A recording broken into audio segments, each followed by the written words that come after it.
right, going on to that, yeah. Being an agent so far, how has it been? That journey to becoming an agent, the drive, the work. How has it? It's fun, bro. To be honest, like I really I enjoy the process of like working my way up and sometimes slowly, sometimes take like big jumps and stuff like that. But yeah. So the first thing, the main thing I'm trying to focus on right now is finding players to represent, which is the hardest part of it. Like you have to know a lot of people to and have to have a trust have people have to trust you and your ability and what you can do.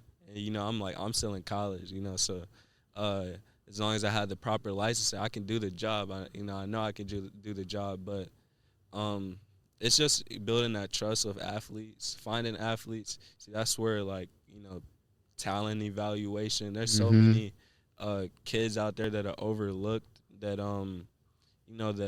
that could actually make something out of their athletic career. But there's nobody to guide them to do that. And if you were to like really find them, like, yo, that kid has talent, and go there and talk to him like, I'm an agent, like, I feel like I can help you, we can help each other. There's nobody else out there doing that for them, so of course they're gonna trust you. Wanna they're gonna want you to represent them and stuff like that. So Right. yeah, so that's one of the hard parts about it.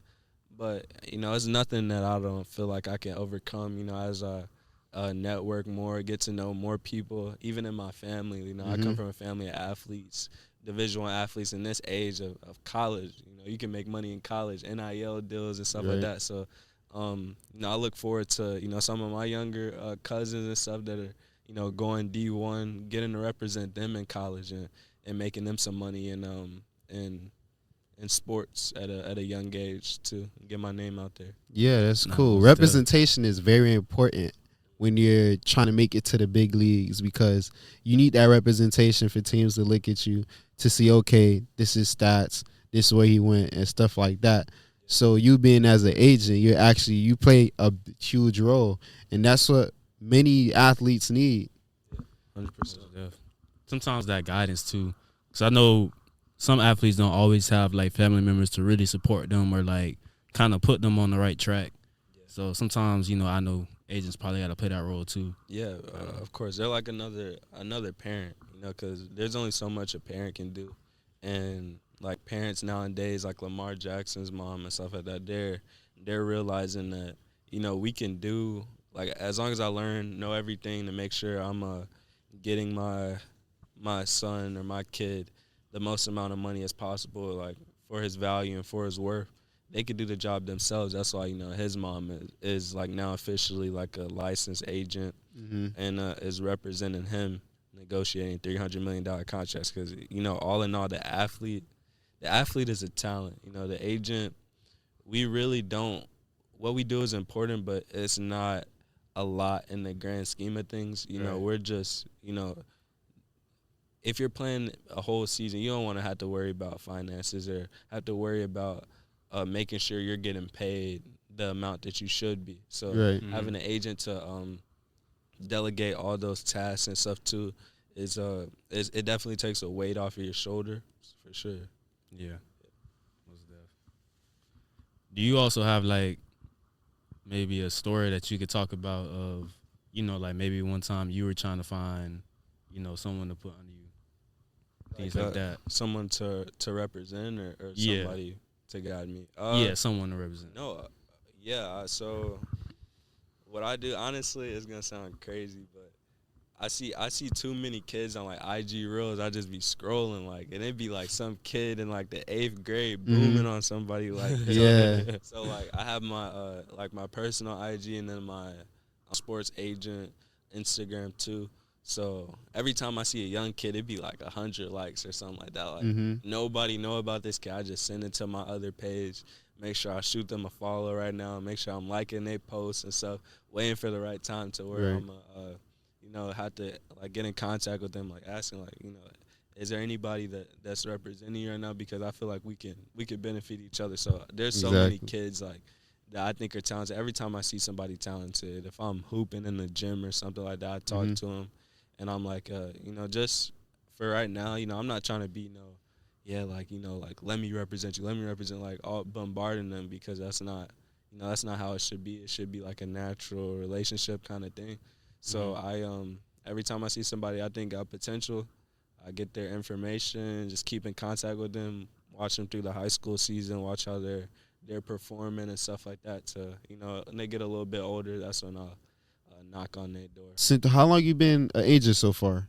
So for right now, me pursuing it as much as I have been, it's been about a little less than a year now. So like, okay, this past summer, like I had the amazing experience of kind of like shadowing another agent, Tony Scott. He's from Young Money APA Sports, which is Lil Wayne's sports agency that he founded. Okay. And they represent some of the top dudes. So there's his client, Brandon Dorless.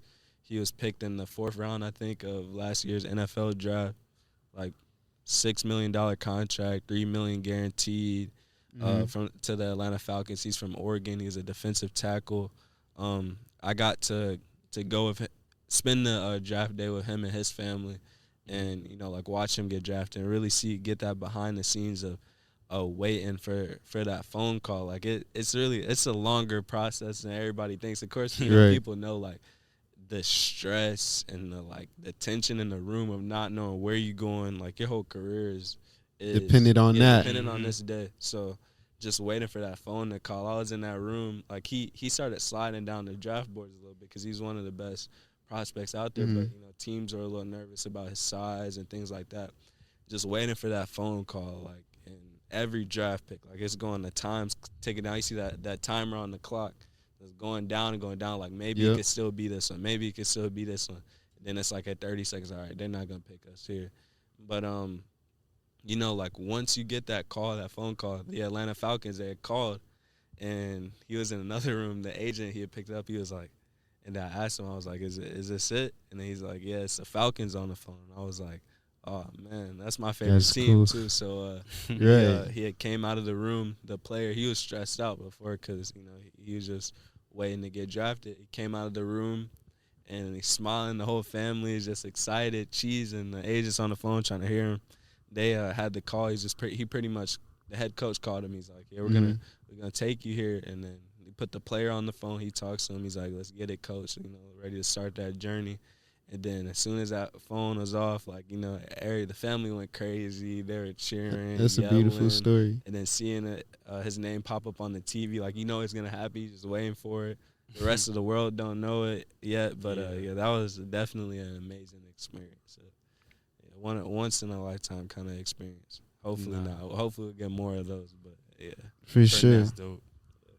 So we have big names like, like you mentioned, LaMelo Ball, and then you have John Morant and like those big names and stuff. And as for me, I don't know about you guys, but it's to the point. You guys might disagree or not, but John Morant better than Michael Jordan, in my opinion.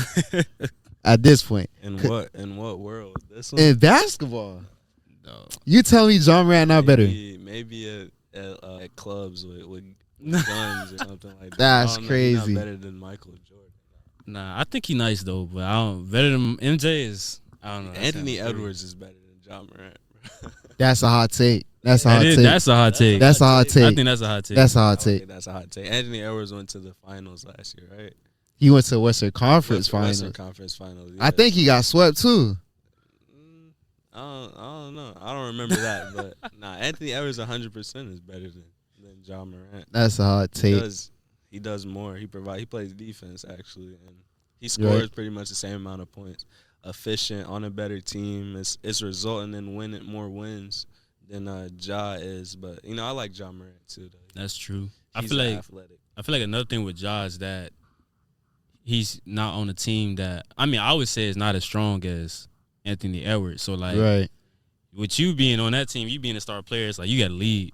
So if you messing up, you know what I'm saying, off the court, it's kind of like messing up the team too at times. I feel as a whole, when right? He got into that trouble, like it messed up that whole season for the Grizzlies because Yeah. they really rely on him to be that. That's where honestly that's the agent's fault also because there's a lot of times with agents too where